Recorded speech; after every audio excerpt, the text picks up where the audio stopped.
కాంగ్రెస్ అభ్యర్థిని ఓడించడానికి కుట్ర, శ్రీధర్ బాబును డ్యామేజ్ చేయడానికి ఎత్తుగడ, పొన్నంను రంగంలోకి దింపిన సీఎం రేవంత్, హరికృష్ణను బరిలోకి దింపిందే ముఖ్యమంత్రి, సీఎంపై బక్కా జడ్సన్ తీవ్ర ఆరోపణలు, పట్టభద్రుల ఎన్నికల్లో మద్దతు ఇవ్వాలని చెప్పేసి వినతి. ఇక చూడండి ఎంత ఉన్నదని అంటే వాళ్ళ దాంట్లో వాళ్ళే.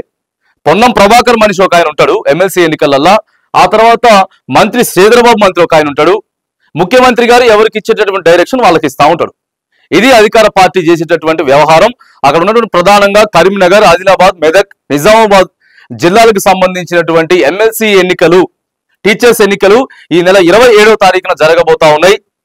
క్లియర్ గా చెప్తా ఉన్నాం, గతంలో గెలిచినటువంటి ఎమ్మెల్సీ చేసింది ఏం లేదు కాబట్టి స్వతంత్ర అభ్యర్థిగా ప్రజల తరపున పోరాడడానికి అటు ఉద్యోగుల పక్షాన నిరుద్యోగుల పక్షాన ప్రతి విషయాన్ని కూడా ప్రభుత్వాన్ని నిలదీసేందుకు బక్కా జడ్సన్ పోటీ చేస్తా ఉన్నాడు. బక్కా జడ్సన్ ని గెలిపించండి. అక్కడ ఓటు హక్కు వినియోగించుకోబోతున్నటువంటి 3 లక్షల మంది చదువుకున్నటువంటి ఓటర్లు ఎవరెవరైతే ఉన్నారో విజ్ఞప్తి చేస్తా ఉన్నాం. ఇగో ప్రభుత్వం అధికార దాహంతో ఆ తర్వాత డబ్బులతోటి వీటన్నిటితో కూడా ఓటర్లను కొనేటటువంటి ప్రయత్నం చేస్తా ఉన్నది.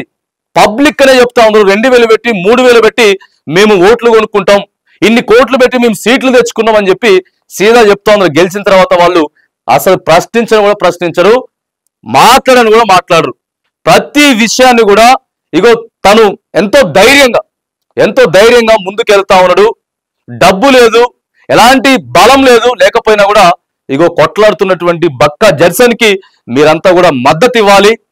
మద్దతు ఇచ్చి ఇగో ఇది నిజమైనటువంటి ఓటింగ్ అంటే ఇది, చదువుకున్న వాళ్ళు ఓట్లేస్తే ఇలాగుంటుంది అనేటువంటి ఫలితం అక్కడ ఉన్నటువంటి ఓటర్లంతా కూడా చూపించాలని చెప్పి మనం కోరుతా ఉన్నాం.